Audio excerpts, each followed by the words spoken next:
Assalamualaikum, dear students of class 8th. Open your textbook of General Science at page number 211, chapter number 17, Some Natural Phenomena. Our today's subtopic is charged and uncharged objects. ये आज का हमारा सब topic है.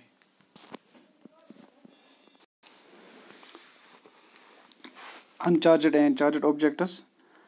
अगर कोई object electric charge, उस पर कोई इलेक्ट्रिक चार्ज नहीं होगी तो इसको हम अनचार्जड ऑब्जेक्ट कहते हैं. An object having no charging electric charge on it is called an uncharged object.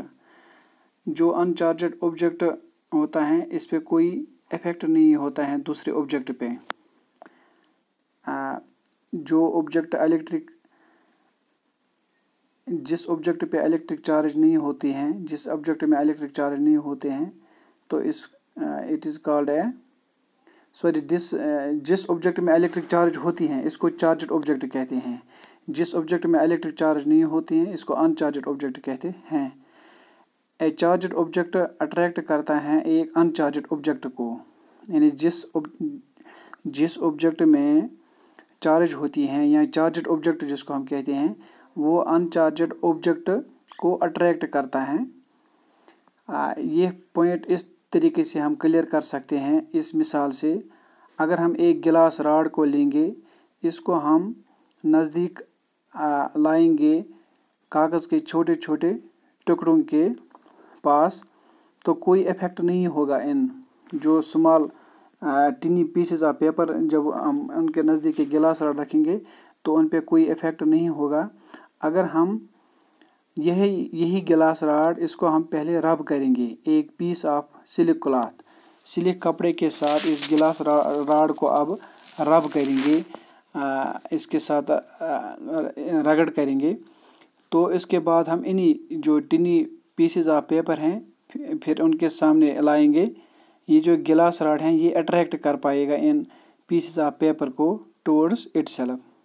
इस ऑब्जर्वेशन से हमें ये एक्सप्लेन होता है बाय सेइंग डैट जो इनिशियली गिलास रॉड हमारे पास थी इलेक्ट्रिकली न्यूट्रल और अनचार्जड थी, यानी उस पर कोई इलेक्ट्रिक चार्ज नहीं थी, कोई इलेक्ट्रिक चार्ज इसमें नहीं थी, यानी इलेक्ट्रिकली न्यूट्रल थी, अनचार्जड थी, कोई इलेक्ट्रिक चार्ज उसमें नहीं थी, उस पर कोई इफेक्ट नहीं था इन टिनी जो कागज़ के छोटे छोटे टुकड़े थे.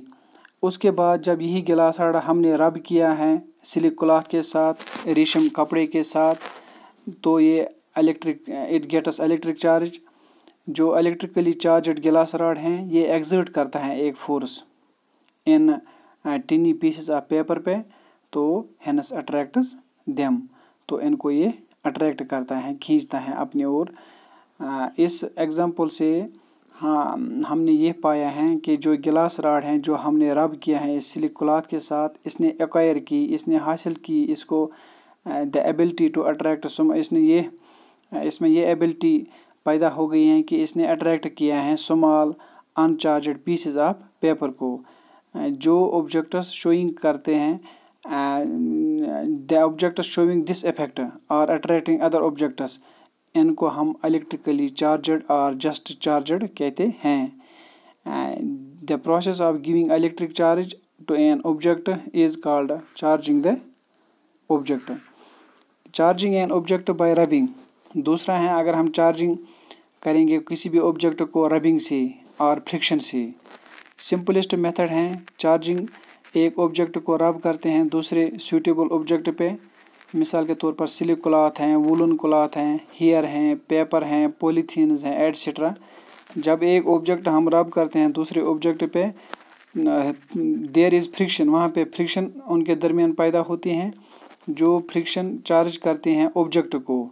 The charging of N object by rubbing it with another object is called charging by friction. इसको चार्जिंग बाय फ्रिक्शन कहते हैं. जो चार्जिंग होती हैं गिलास रॉड जब हमने रब किया सिलिक क्लॉथ के साथ, तो ये एग्जांपल हैं charging by friction. In next we will discuss the friction charges both the objects which are rubbed together. तो हम ये इंशाल्लाह नेक्स्ट वीडियो में डिस्कस ज़रूर करेंगे। तब तक दीजिए इजाज़त। खुदा हाफिज़।